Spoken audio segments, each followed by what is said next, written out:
Hi friends, നമസ്കാരം. നമ്മുടെ ഇഷ്ടവിശേഷങ്ങളായ ഗൗരി ശങ്കരത്തിൻ്റെ ഒരു അടിപൊളി വിശേഷമായിട്ട് വന്നിരിക്കുന്നത്. അപ്പോൾ എല്ലാവർക്കും നല്ലൊരു ദിവസം ആശംസിച്ചുകൊണ്ട് തന്നെ നമുക്ക് വിശേഷത്തിലേക്ക് പോകാം. അപ്പോൾ തുടങ്ങുമ്പോൾ തന്നെ കാണുന്നത് നമ്മുടെ അമ്മയുടെ അടുത്തേക്ക് വന്നിരിക്കുകയാണ്. അപ്പോൾ അതേ വേണി ആകെ നിന്ന് ചീറിയെടുക്കുകയാണ് കേട്ടോ. അതെ, ഞാൻ ഈ കുടുംബത്തിലെ ഒരു അംഗമായിരുന്നെങ്കിൽ ആ പ്രൊഫസറും ധ്രുവനും തമ്മിലുള്ള വഴക്കുണ്ടാവാനുള്ള ആ കാരണമേ അതെന്തിട്ടാണെങ്കിലും അത് നിങ്ങൾ എന്നോടുകൂടെ പറയായിരുന്നില്ലേ? എന്താ ഇതുവരെ ഈ നിമിഷം വരെ നിങ്ങളത് പറഞ്ഞിട്ടില്ല.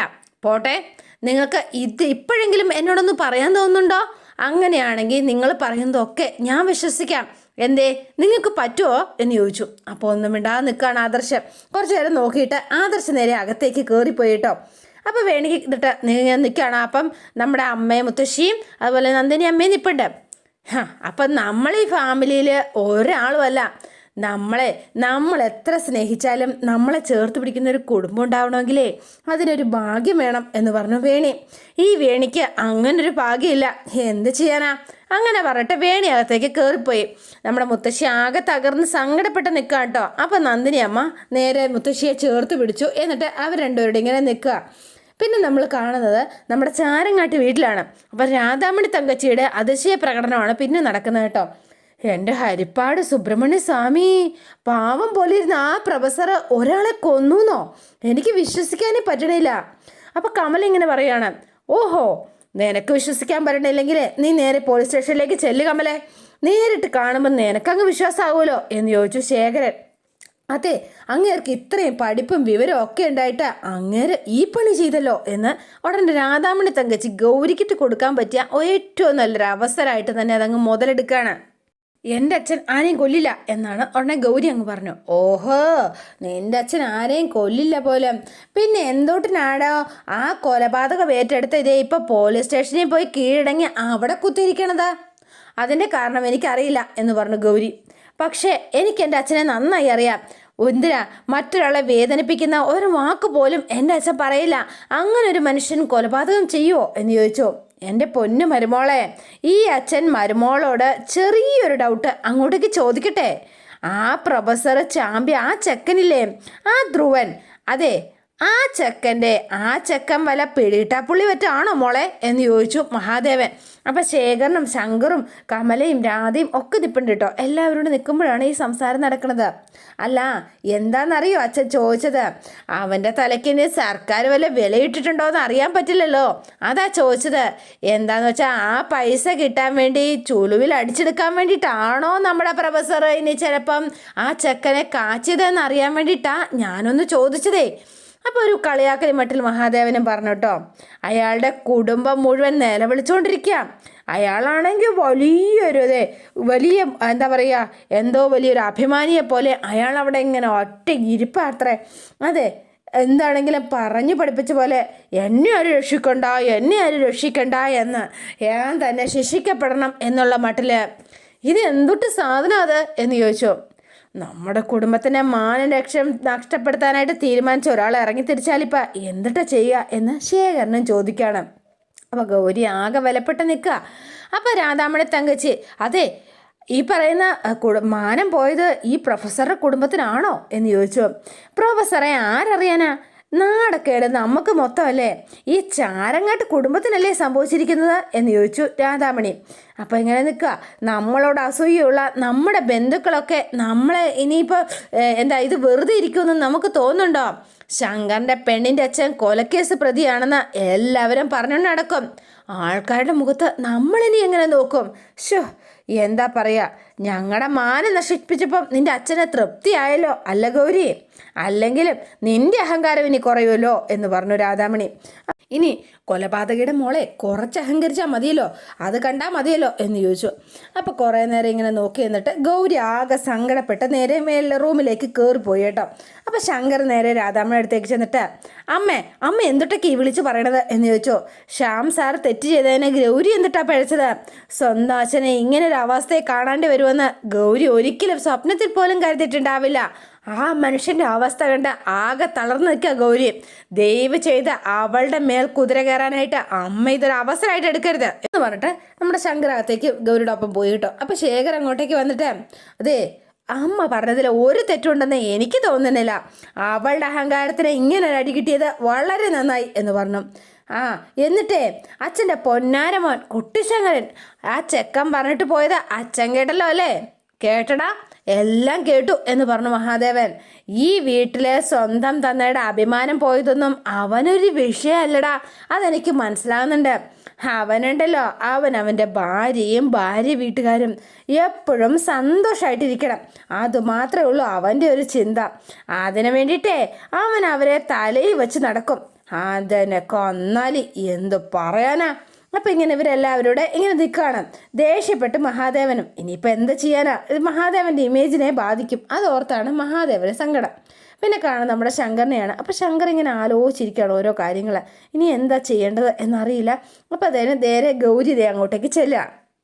അപ്പോൾ ഗൗരി ഇതേണ്ട അങ്ങോട്ടേക്ക് ചെന്നു ശങ്കറിൻ്റെ അടുത്തേക്ക്. ശങ്കർ, ഇവിടുത്തെ അച്ഛൻ ചെയ്തത് തീരെ ശരിയായില്ല എന്ന് പറഞ്ഞു.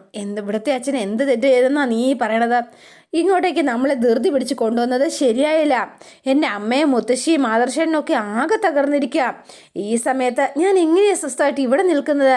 ആ പോലീസ് സ്റ്റേഷനിൽ കിടക്കുന്നത് എൻ്റെ അച്ഛനാ. എൻ്റെ അച്ഛന് വേണ്ടിയിട്ട് ഞാൻ അവിടെ ഉണ്ടാവേണ്ടതല്ലേ ശങ്കർ? അതിന് പോലും സമ്മതിച്ചില്ല. എൻ്റെ ഗൗരി, നീ ഒരു കാര്യം മനസ്സിലാക്കുക, നമ്മൾ അവിടെ നിന്നിട്ട് പ്രത്യേകിച്ച് കാര്യമൊന്നുമില്ലല്ലോ. ശ്യാം സാറിന് മറ്റൊരാളുടെ സഹായം വേണ്ട എന്നാ പറയണത്. പിന്നെ നമ്മൾ എന്തിട്ടാ ഗൗരി ചെയ്യണത്? നമ്മൾ അവിടെ നിന്നിട്ട് ഒരു കാര്യമില്ല ഗൗരിയെ.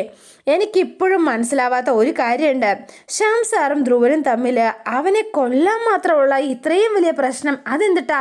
അതെനിക്ക് എത്ര ആലോചിച്ചിട്ടും മനസ്സിലാവുന്നില്ല കേട്ടോ എന്ന് പറഞ്ഞു. അപ്പോൾ ഗൗരി ഇങ്ങനെ നിൽക്കുക. എന്തായാലും തക്കതായ റീസൺ ഇല്ലാതെ ശ്യാം സാർ അത് ചെയ്യില്ല കേട്ടോ, അതെനിക്ക് ഉറപ്പാണ്. ധ്രുവൻ പക്ഷെ വാഷ് ഔട്ട് ടീമാണ്, അതെനിക്കറിയാം. അതറിയാഞ്ഞിട്ടല്ല, ചിലപ്പോൾ ആരതിയുടെ കാര്യം പറഞ്ഞിട്ട് അവർ തമ്മിൽ വീണ്ടും പ്രശ്നങ്ങൾ ഉണ്ടായിട്ടുണ്ടാവുമായിരിക്കും. സൈറ്റായിരിക്കും, എന്താണെങ്കിലും സഹി കെട്ടിട്ടായിരിക്കും അവനെ അങ്ങ് കാച്ചിക്കളഞ്ഞത്. ശ്യാം സാറെ കാണിച്ചതേ എന്തൊരു മണ്ടത്തരാണെന്ന് അറിയോ ഗൗരിയെ? ധ്രുവൻ പ്രശ്നം ഉണ്ടാക്കിയിട്ടുണ്ട് എങ്കിൽ ജസ്റ്റ് ഒരു വാക്ക് എന്നോട് പറയായിരുന്നു. ഞാൻ ശ്യാം സാറിന് മരുമോനല്ലേ? എന്നിൽ നിന്ന് പോലും ശ്യാം സാറ് എന്തിനാ ചില കാര്യങ്ങളൊക്കെ മറച്ചു വെക്കുന്നതെന്നാണ് എനിക്ക് മനസ്സിലാവാത്തത്. ഗൗരി, ശരിക്കും ഇതിൽ കറക്റ്റ് കാര്യം എന്നിട്ടാന്ന് നിനക്കറിയോ എന്ന് ചോദിച്ചു. അറിയുമോന്ന്? അപ്പം ഗൗരി പെട്ടെന്ന് ആലോചിച്ചു. നിനക്കറിയാമെങ്കിൽ നീയെങ്കിൽ ഒന്ന് പറഞ്ഞു താ, നമുക്ക് എങ്ങനെയെങ്കിലും ശ്യാം സാറിനെ ഇതിൽ നിന്ന് ഊരിയെടുക്കണം എന്ന് പറഞ്ഞു. ശങ്കറിനോട് എല്ലാം ഒന്ന് തുറന്നു പറഞ്ഞാലോ എന്ന് ഗൗരിയുടെ മനസ്സിൽ പെട്ടെന്നൊരു ആലോചന വന്നു. അപ്പോൾ പെട്ടെന്ന് അച്ഛന് കൊടുത്ത വാക്കോർത്തു. ശങ്കറിന് ഇക്കാര്യങ്ങളൊന്നും പറയില്ല എന്ന് അച്ഛന് നീ വാക്ക് തരണം. ഇതിൻ്റെ പേരിൽ കൂടുതൽ കുഴപ്പങ്ങളൊന്നും ഉണ്ടാകാതിരിക്കാൻ വേണ്ടിയിട്ടാണ് അച്ഛൻ ഇങ്ങനെ ഒരു കാര്യം പറയണത്. അപ്പോൾ അച്ഛന് വാക്ക് കൊടുത്ത കാര്യം പെട്ടെന്ന് ഗൗരിയുടെ മനസ്സിലേക്ക് ഓടി വന്നു. അപ്പോൾ ഗൗരി ഇങ്ങനെ ആലോചിച്ച് നിൽക്കുന്നുണ്ട്. അപ്പം ഗൗരി, ചോദിച്ചത് നീ കേട്ടില്ലേ? നിനക്കറിയാവുന്ന ഫുൾ ഡീറ്റെയിൽസ് നീ ഒന്ന് പറഞ്ഞു തരാൻ. അപ്പോൾ ഗൗരി മിണ്ടണില്ല കേട്ടോ. അപ്പോൾ നിനക്കൊന്നും അറിയില്ല അല്ലേ എന്ന് ചോദിച്ചു. ഇത് കൊള്ളാലോ, ആർക്കും ഒന്നും അറിയില്ല. ശ്യാം സാറിനാണെങ്കിൽ ആരുടെ ഹെൽപ്പും വേണ്ട. ഇതെന്താ ഇങ്ങനെ? ഇതെന്താ സംഭവിക്കണത്? എനിക്ക് മനസ്സിലാവണില്ല എന്ന് പറഞ്ഞിട്ട് ശങ്കർ നേരെ അകത്തേക്ക് കയറിപ്പോയി.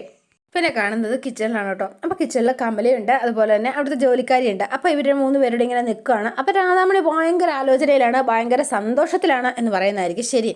എന്താണെങ്കിലും അവളുടെ അഹങ്കാരത്തിന് കിട്ടി തിരിച്ചടിയായത്. അവൾക്കും അവളുടെ തന്തയ്ക്കും എന്തൊരു അഹങ്കാരമായിരുന്നു. ഇച്ചിരി വിദ്യാഭ്യാസം ഉണ്ടെന്ന്. എൻ്റെ മോൻ ഇംഗ്ലീഷ് അറിയില്ല എന്ന് പറഞ്ഞ് നാണം കെടുത്തിയവനാ ആ പ്രൊഫസർ.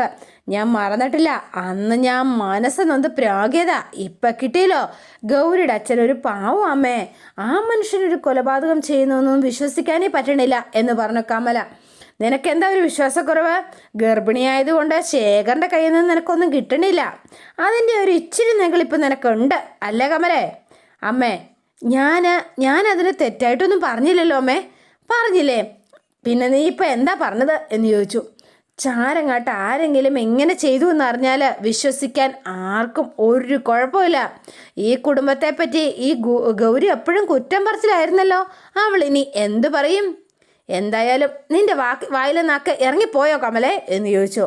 ദേ, അവക്കോ അവളുടെ വീട്ടുകാർക്കോ സപ്പോർട്ട് കൊണ്ടുവന്നാൽ കമലേ, നീ ഇവിടെ സ്വസ്ഥമായിട്ട് ജീവിക്കില്ല. ഞാൻ ആരെ സപ്പോർട്ട് ചെയ്തല്ലമ്മേ, എനിക്ക് തോന്നിയൊരു കാര്യം ഞാനങ്ങ് പറഞ്ഞോന്നേ ഉള്ളൂ. നിനക്കങ്ങനെ പല തോന്നലും ഉണ്ടാവും, അതൊക്കെ നിന്റെ മനസ്സിൽ തന്നെ അങ്ങ് വച്ചാൽ മതി. മനസ്സിലായോ നിനക്ക്? അല്ലെങ്കിൽ നിൻ്റെ അഹങ്കാരം ഒന്ന് കുറയ്ക്കാൻ വേണ്ടിയിട്ട് ഞാൻ ശേഖരനോട് പറയും. എന്താ അത് വേണോ എന്ന് ചോദിച്ചു. വേണ്ട എന്ന് പറഞ്ഞു. അപ്പോൾ മര്യാദയ്ക്ക് അവനവൻ്റെ കാര്യം നോക്കി ജീവിക്കാൻ നീ പഠിക്കുക എന്ന് പറഞ്ഞു. അപ്പോൾ കമല ഒന്നും മിണ്ടിയില്ല. കമല ഒന്നും മിണ്ടാതെ നേരെ അങ്ങോട്ടേക്ക് തിരിഞ്ഞു പോയിട്ടോ. കൊച്ചമ്മേ, ഇപ്പം അതേ പ്രൊഫസർ കൊന്ന ആ ചക്കനില്ലേ, നമ്മുടെ ശങ്കർ കുഞ്ഞിനെ കുത്തിയതും ആ ധ്രുവൻ തന്നെ ആയിരുന്നില്ലേ കൊച്ചമ്മേ? ആയിരുന്നു. അതെ, ഇവൻ തന്നെയാണ്. നമ്മുടെ കൊച്ചമ്മയ്ക്ക് ഓർമ്മയില്ലേ, അന്ന് മഹാദേവൻ സാറും ശേഖരൻ കുഞ്ഞും കൂടെ ഈ പയ്യനെ എന്തോ ചെയ്യാൻ വേണ്ടി തീരുമാനിച്ചപ്പോൾ മേഡമല്ലേ ഇതിനെ എതിർത്തത്? ഓർക്കുന്നുണ്ടോ കൊച്ചമ്മേ എന്ന് ചോദിച്ചു. അതെ, ആരെ ഉപദ്രവിക്കരുത് എന്ന ഉദ്ദേശത്തിലാ ഗൗരി എന്ന് കമല പറഞ്ഞു. അപ്പോൾ കമല ഇങ്ങനെ പറഞ്ഞപ്പം ഒരു നോട്ടം നോക്കിയേട്ടോ. അപ്പോൾ കമല നിർത്തി. അപ്പത്തേനുമാണ് രാധാമണി തങ്കച്ചിക്ക് ആ ബുദ്ധി ഉദിച്ചത്. നീ പറഞ്ഞത് ശരിയാണല്ലോ, അതൊന്നും പറഞ്ഞുകൊണ്ട് നിൽക്കാതെ നീ ചെന്ന് നിൻ്റെ ജോലി നോക്ക് എന്ന് പറഞ്ഞു. അപ്പോൾ രാധാമണി തങ്കച്ചിക്ക് നല്ലൊരു പോയിന്റ് കിട്ടി. അത് സന്തോഷമായി കേട്ടോ. ഈ ചത്തുപോയ ധ്രുവനും ഗൗരിയും തമ്മിൽ എന്തോ ഒരു ബന്ധം ഉണ്ടല്ലോ. മുമ്പ് നടന്ന കാര്യങ്ങളൊക്കെ ഒന്ന് കൂട്ടിക്കിഴിച്ച് വായിച്ച് നോക്കുമ്പോൾ ഇതിൻ്റെ പിന്നിൽ എന്തൊക്കെയോ ഉണ്ട് എന്നുള്ള കാര്യം ഉറപ്പാ എന്ന് രാധാമണി ഇങ്ങനെ തീരുമാനിച്ചു. ശരിയാക്കി കൊടുക്കാം, കാണിച്ച് കൊടുക്കാം എന്നുള്ള മട്ടിലിങ്ങനെ നിൽക്കാം. പിന്നെ നമ്മൾ കാണുന്നത് ശ്യാം സാറിൻ്റെ വീട്ടിലാണ്. അപ്പോൾ എല്ലാവരും കരഞ്ഞ് തളർന്നിരിക്കുക കേട്ടോ. അപ്പോൾ കരച്ചിലോട് കരച്ചിൽ. അപ്പോൾ മുത്തശ്ശി ചോദിക്കുക, അവനെ അവർ സെല്ലിലാണോ ഇട്ടിരിക്കണത്? മുത്തശ്ശി, ദൈവം ചെയ്ത് അമ്മയോട് ഇങ്ങനെയൊന്നും ചോദിക്കണ്ട എന്ന് പറഞ്ഞു. അപ്പോൾ മുത്തശ്ശി ഇങ്ങനെ ഇരിക്കുകയാണ്. മോനെ, എനിക്ക് സഹിക്കാൻ പറ്റുന്നില്ല മോളെ, അതുകൊണ്ടാ ഞാനൊന്ന് അവനെ പോയി ഒന്ന് കണ്ടോട്ടെ എന്ന് ചോദിച്ചു. അപ്പോൾ ആദർശ് അങ്ങോട്ടേക്ക് വന്നു. മോനെ ആദർശേ, നിങ്ങൾ ആരെങ്കിലും എന്നെ അവനെ ഒന്നെടുത്ത് കൊണ്ടുപോവോ, അവൻ്റെ അടുത്തേക്കൊന്ന് കൊണ്ടുപോവോ എന്ന് ചോദിച്ചു. അമ്മേ, വേണ്ടമ്മേ, അത് ശരിയാവില്ല എന്ന് പറഞ്ഞു നന്ദിനി. എനിക്ക് അവനെ ഒന്ന് കാണണം മോളെ എന്ന് പറഞ്ഞു. വേണ്ടമ്മേ, അമ്മ ശ്യാമേട്ടനെ കാണണ്ട എന്ന് പറഞ്ഞു. അമ്മയുടെ മോനെ ഈ അവസ്ഥയിൽ അമ്മ കാണാൻ പാടില്ല നന്ദിനി. അമ്മയ്ക്കത് ചിലപ്പോൾ സഹിക്കാൻ പറ്റിയെന്ന് വരില്ല. അതുകൊണ്ടാണ് ഞാനീ പറയണത് അമ്മ കാണണ്ടെന്ന്. പഠിക്കുന്ന സമയത്ത് സമരക്കാരെ അവൻ്റെ ഒരു കൈയും കാലും എടുത്തു. അന്ന് ഞാനവനോട് പറഞ്ഞെന്താണെന്നറിയോ? ജീവൻ തിരിച്ചു കിട്ടിയല്ലോ, നമുക്ക് ജീവിക്കാം, നിനക്ക് താങ്ങായിട്ട് ഞാനുണ്ട് എന്ന് പറഞ്ഞ് എൻ്റെ മോന് ധൈര്യം കൊടുത്ത ആളാ ഈ ഞാൻ, അറിയോ നന്ദിനി? പക്ഷേ അന്ന് മുതൽ ഇന്ന് വരെ ഒരു പ്രശ്നത്തിനും പോവാതെ ഒതുങ്ങി ജീവിച്ചവനാ അവൻ. എല്ലാവർക്കും ബഹുമാനം മാത്രമേ ഉണ്ടായിട്ടുള്ളൂ. ബഹുമാനത്തോടെ പ്രൊഫസർ ശ്യാമപ്രസാദിൻ്റെ അമ്മ എന്ന് പറയുന്നതിൽ എനിക്ക് ഭയങ്കര അഭിമാനമായിരുന്നു. എനിക്ക് എല്ലാം ഒരു രാത്രി കൊണ്ട് തകർന്ന് തരിപ്പണായില്ലേ, ഇനി പറഞ്ഞിട്ട് എന്താ കാര്യം എന്ന് ചോദിച്ച് നന്ദിനി അമ്മയും ആകെ മുത്തശ്ശിയും വിഷമിച്ചിരുന്ന കാര്യമാണ്. അപ്പോഴാണ് കോളിംഗ് ബെല്ലടി കേൾക്കണത്. ഈ സമയത്ത് ഇനി ആരാത്, ഇനി എന്താണാവോ എന്നോർത്ത് വേഗം ആദർശി എന്ന് വാതിൽ തുറന്നു. അപ്പം അവിടെ കണ്ടുള്ളൊരു സ്ത്രീ ആട്ടോ. അപ്പം അയലക്കംകാരിയാണ്. അവർ വന്നിട്ട് എങ്ങനെ നിൽക്കുകയാണ് എന്നൊരു ആദർശം ചോദിച്ചു. എന്താ എന്ന് ചോദിച്ചു. അതെ, ഒരു കല്യാണത്തിന് പോയതാ, പോയി വരുന്ന വഴിക്ക് നമ്മുടെ അയലൊക്കത്ത് ഇങ്ങനൊരു സംഭവം നടക്കുമ്പോൾ നമ്മൾ വന്ന് അന്വേഷിക്കേണ്ട ഒരു മര്യാദയില്ലേ, ഇപ്പോഴാ കാര്യങ്ങൾ അറിഞ്ഞത് എന്നോട് ഇവരങ്ങ് പറഞ്ഞു. അപ്പോഴേക്കും നമ്മുടെ നന്ദിനിയമ്മയും മുത്തശ്ശിയും അതുപോലെ തന്നെ ആരതിയും കൂടെ ഇറങ്ങി വന്നു കേട്ടോ. അപ്പോൾ ഇവരുടെ സംസാരം കേട്ടുകൊണ്ടാണ് വരുന്നത്. അതെ, അല്ല ശരിക്കും എന്താ സംഭവിച്ചത് എന്ന് ചോദിച്ചു. എനിക്കൊരു കാര്യം പറയട്ടെ, ഞാൻ കേട്ടത് സത്യമാണോ? കൊന്നത് നമ്മുടെ സാറ് തന്നെയാണോ? എനിക്ക് വിശ്വസിക്കാനേ പറ്റിയില്ല, അതുകൊണ്ടാണ് ഈ ചോദിക്കണത് എന്ന് പറഞ്ഞു. ശ്യാമപ്രസാദ് സാറ് അങ്ങനെ ചെയ്യുമെന്ന് ഞങ്ങൾക്കത് സ്വപ്നത്തിൽ പോലും വിശ്വസിക്കാൻ പറ്റണില്ല എന്ന് പറഞ്ഞു. പോലീസുകാർ പാവ സാറിനെ ശരിക്കും ഉപദ്രവിച്ച് കാണും അല്ലേ? എന്ത് ചെയ്യാനല്ലേ, പാവം എന്ത് ചെയ്യൂലേ, കഷ്ടം തന്നെ. സാറ് സ്വയം പോയി കീഴടങ്ങിയത് കൊണ്ട് മൂന്നാം മുറയൊന്നും എന്താണേലും ഉണ്ടാവില്ല. നമ്മുടെ പോലീസുകാരല്ലേ, അവർ നല്ലോണം അടിക്കും ഇടിക്കും. ചേച്ചി ഈ സമയത്ത് ഞങ്ങൾക്ക് ആരോടും ഒന്നും സംസാരിക്കാൻ പറ്റുന്ന മാനസികാവസ്ഥയിലല്ല. പ്ലീസ് ചേച്ചി ദയവ് ചെയ്ത് ഇവിടെ നിന്ന് പോകണം എന്ന് പറഞ്ഞു. അയ്യോ മോനെ, ഞാൻ വല്ല സഹായം ചോദിക്കണോ സഹായിക്കണോ എന്നറിയാൻ വേണ്ടി വന്നതാ എന്ന് പറഞ്ഞു. അയ്യോ വേണ്ട ചേച്ചി, ഒരു സഹായവും വേണ്ട എന്ന് ആദർശ് പറഞ്ഞു. അല്ല, ആ ചത്തുപോയ പയ്യനും നമ്മുടെ ശ്യാമപ്രസാദ് സാറും തമ്മിൽ എന്തായിരുന്നു ശരിക്കും പ്രശ്നം എന്ന് ചോദിച്ചു. അപ്പോൾ ഇങ്ങനെ നിൽക്കണം. ഒരു പ്രശ്നമില്ലാതെ ഒരാളെ വേറൊരാളെ കൊല്ലാനൊന്നും പറ്റില്ല, അതെന്താണേലും ഉറപ്പായ കേസാണ്. അപ്പോൾ കാര്യമായ എന്തോ ഒരു പ്രശ്നമുണ്ട് എന്ന് പറഞ്ഞു. ചേച്ചി അതെന്തായാലും ഞങ്ങൾ നോക്കിക്കോളാം. നമ്മളെ സാരി ഇങ്ങനെ മണ്ടത്തരം കാണിക്കേണ്ട വല്ല കാര്യം ഉണ്ടായിരുന്നോ? ഒന്ന് ഓർത്തു നോക്കിയേ, ചാരങ്ങാട്ടം മഹാദേവൻ സാറിൻ്റെ ബന്ധുവല്ലേ ഈ ശ്യാമപ്രസാദ് സാറ്? ആ പയ്യനെ കൊണ്ട് എന്തെങ്കിലും പ്രശ്നം ഉണ്ടായിരുന്നുവെങ്കിൽ മഹാദേവൻ സാറിനോട് ഒരു വാക്ക് പറഞ്ഞാൽ പോരായിരുന്നോ? അദ്ദേഹം ആണെങ്കിലോ പുള്ളിയെ ഗുണ്ടകളെ വിട്ട് ഈ പറയുന്ന അവൻ്റെ കാര്യം നല്ല നീറ്റായിട്ട് കൈകാര്യം ചെയ്ത് കേട്ടേനെ. അപ്പോൾ ഇത് കേട്ടോണ്ടാണ് നമ്മുടെ വേണി അങ്ങോട്ടേക്ക് ഇറങ്ങി വരുന്നത് കേട്ടോ. അപ്പോൾ മറിയേ അങ്ങോട്ട് എന്ന് പറഞ്ഞു. അതെ, നിങ്ങൾ എന്താ ഉദ്ദേശിച്ചത്? ചാരങ്ങാട്ട് മഹാദേവൻ്റെ മക്കളും ഗുണ്ടകളൊന്നും അല്ല കേട്ടോ എന്ന് പറഞ്ഞു. അപ്പോൾ എനിക്ക് ആ കലി പൂണ്ടാ വരുന്നത്. ഞങ്ങളെ മര്യാദയ്ക്ക് ജീവിക്കണത് തന്നെയാട്ടോ. ഞങ്ങൾ വല്ല ഗുണ്ടാ ഫാമിലിയാണെന്നേ ചേച്ചിക്ക് വല്ല ധാരണയുണ്ടെങ്കിലേ ചേച്ചി അത് എന്താ പറയുക 8 മടക്കി പോക്കറ്റിലങ്ങ് വെച്ചേരാ കേട്ടോ എന്ന് പറഞ്ഞു വേണി. അയ്യോ എൻ്റെ പൊന്നു മോളെ, വല്ല സഹായവും വേണമെന്ന് അറിയാൻ വേണ്ടിയിട്ട് ചോദിക്കാൻ വേണ്ടി വന്നതാ. ഇപ്പം അത് തെറ്റായിപ്പോയോ? അയ്യോ, അപ്പം സഹായിക്കാൻ വന്നതാണോ? അത് ആദ്യം പറയണ്ടേ. വേണി, നീ എന്തിനുള്ള പുറപ്പാടാ എന്ന് ചോദിച്ചു ആദർശ്. 1 മിനിറ്റ് എനിക്ക് 1 മിനിറ്റ് ടൈം തായോ, ഞാൻ ശരിയാക്കാന്നേ. നമ്മളെ ഹെൽപ്പ് ചെയ്യാൻ വന്നതല്ലേ. അപ്പോൾ നമ്മളെ ഹെൽപ്പ് ചോദിക്കേണ്ടിരുന്ന നമ്മൾ മോശമല്ലേ ആദർശേട്ടാ? വേണി, നീ ഒന്നും മിണ്ടാതിരി. ഞാൻ പറഞ്ഞില്ലേ ആദർശേട്ടാ 1 മിനിറ്റ് എന്നാ. ഞാൻ 1 മിനിറ്റല്ലേ ചോദിച്ചോളൂ, പിന്നെന്താ ആദർശേട്ടന്? അതെ, നമുക്കൊരു സഹായം ആവശ്യമുണ്ട് ചേച്ചി. എന്താന്ന് ചേച്ചിക്ക് അറിയോ? നമ്മുടെ പ്രൊഫസറില്ലേ, അദ്ദേഹത്തിനെ എങ്ങനെയെങ്കിലും നമുക്ക് പുറത്തുനിന്ന് ജയിലിൽ നിന്ന് പുറത്തിറക്കണമെന്നേ. അതിനാണെങ്കിൽ നല്ല കാശ് ചിലവാകും. അതുകൊണ്ടേ ചേച്ചി ഒരു കാര്യം ചെയ്യും. അപ്പം പറഞ്ഞേ, നിങ്ങൾക്ക് എത്ര രൂപ തന്ന് സഹായിക്കാൻ പറ്റും? അല്ല അത് എന്ന് പറഞ്ഞോന്നേ, എത്ര രൂപ തന്ന് സഹായിക്കാൻ പറ്റുമെന്ന് പറഞ്ഞു ചേച്ചി, ധൈര്യമായിട്ട് പറഞ്ഞു എന്ന് പറഞ്ഞു. അല്ല മോളെ, അത് എന്ന് വയ്ക്കാൻ തുടങ്ങി ഇവരിൽ നിന്ന്. എന്തേ, കാശൊന്നും കയ്യിലില്ലേ എന്ന് ചോദിച്ചു. അപ്പോൾ ഇവർ ചിരിക്കാട്ടോ. ആകെ അമ്മളി പറ്റിയ പോലായി. വേണി, എന്താ നീ കാണിക്കണത്? എൻ്റെ പൊന്ന മനുഷ്യ, അവർ നമ്മളെ സഹായിക്കാൻ വന്നതല്ലേ. അപ്പോൾ പിന്നെ സഹായം സ്വീകരിച്ചില്ലേ, അവർക്ക് സങ്കടാവില്ലേ? അപ്പോൾ ചേച്ചി പറഞ്ഞ കാശിൻ്റെ കാര്യം. അല്ല മോളെ, അത് പിന്നെ അത് ശരി, അപ്പം കാശൊന്നുമില്ല അല്ലേ? വേറെ ഡയലോഗേ ഉള്ളല്ലേ? ചേച്ചി, ഞാനൊരു കാര്യം പറയട്ടെ. നമ്മുടെ തൊട്ടയലോക്കത്ത് ഒരു കുടുംബത്തിന് പ്രശ്നം ഉണ്ടാകുമ്പോൾ നമുക്ക് അവരെ സഹായിക്കാൻ ശ്രമിക്കാം, അല്ലാതെ നമുക്ക് സഹായിക്കാതെ ഇരിക്കാം. അല്ലാതെ ചേച്ചി ഇപ്പം കാണിച്ചതുപോലെ ആ കുടുംബത്തെ കുത്തി നോവിക്കാൻ വേണ്ടി തന്നെ പുറപ്പെട്ട് ഇറങ്ങരുത്. മനസ്സിലായോ ചേച്ചിക്ക് എന്ന് ചോദിച്ചു. അപ്പം കാര്യങ്ങളൊക്കെ അവർക്ക് വ്യക്തമായി. ചേച്ചി, ഞാനൊരു 5 മിനിറ്റ് സമയം തരൂ കേട്ടോ. അതിനുള്ളിൽ നിങ്ങൾ ഇവിടുന്ന് സ്കൂട്ടായില്ലെങ്കിൽ, ഈ ഗൈറ്റിന് പുറത്ത് നിങ്ങൾ കടന്നില്ല എങ്കിൽ, അല്ലെങ്കിൽ ഞാൻ ചാമ്പൂട്ടോ, നല്ല സൂപ്പർ ചാമ്പ് ഞാൻ ചാമ്പൂട്ടോ എന്ന് പറഞ്ഞു. വേണി, നീയൊന്ന് അടങ്ങ് എന്ന് പറഞ്ഞു ആദർശ്. ഹായ്, ചാരങ്ങാട്ടോ മഹാദേവൻ നിങ്ങളോട് എന്ത് ദ്രോഹ ചെയ്തത്? ഒരു ഗുണ്ടയാണ് പോലും, ഗുണ്ട. ഇറങ്ങിക്കോണം നിങ്ങളോട് പറഞ്ഞത് കേട്ടില്ലേ? മര്യാദക്ക് ചേച്ചി വിട്ടോ, അല്ലെങ്കിൽ ഞാൻ തല്ലി ഓടിക്കും എന്ന് പറഞ്ഞു. അപ്പോൾ അവർ ജീവനും കൊണ്ട് ഓടി രക്ഷപ്പെട്ടു എന്ന് തന്നെ പറയാം. അവർ വച്ചങ്ങ് പിടിപ്പിച്ചു കേട്ടോ. അപ്പോൾ ഗൗരിയുടെ അടുത്തേക്ക് ഇരിക്കുകയാണ് നമ്മുടെ ശങ്കർ. അപ്പോൾ ശങ്കർ പറയാ, ഗൗരി, നീ ഇതൊന്നും വലിയ പ്രശ്നമായിട്ടൊന്നും കാണണ്ട കേട്ടോ. നീ ഇങ്ങനെ സങ്കടപ്പെടാതെ. അതെ, ഇത് ശ്യാം സാറിന് എന്തോ ഒരു അബദ്ധം പറ്റി, അങ്ങനെ ഞാൻ കരുതുന്നുള്ളൂ. ശങ്കർ, എനിക്ക് എൻ്റെ വീട്ടിലേക്കൊന്ന് പോകണം. ഈ സമയത്ത് ഞാൻ അവിടെ വേണ്ടതാ. ഗൗരി, നിനക്ക് പറഞ്ഞാൽ എന്താ മനസ്സിലാവാത്തത്? നീ ഇപ്പം അവിടെ ചെന്നിട്ട് എന്ത് ചെയ്യാനാ എന്ന് ചോദിച്ചു. നിന്റെ അച്ഛനെ പുറത്ത് കൊണ്ടുവരണം, അതല്ലേ നിനക്ക് വേണ്ടത് എന്ന് ചോദിച്ചു. ശങ്കർ, ഞാനൊരു കാര്യം പറയട്ടെ. നമ്മുടെ ഫാമിലിയിൽ ഒരു പ്രശ്നം ഉണ്ടാകുമ്പോൾ എല്ലാവരും ഒപ്പം നിൽക്കണ്ടേ ശങ്കർ? പറയേ, അപ്പോഴല്ലേ അതൊരു കുടുംബമായി മാറണത്. ഇപ്പം ഞാൻ എൻ്റെ കുടുംബത്തിനൊപ്പം വേണം, അവരെ സപ്പോർട്ട് ചെയ്യണം. അതുകൊണ്ടാണ് ഞാൻ പറയണത്, എന്നെ എൻ്റെ വീട്ടിലൊന്ന് കൊണ്ടുവിടുവോ എന്ന് ചോദിച്ചു.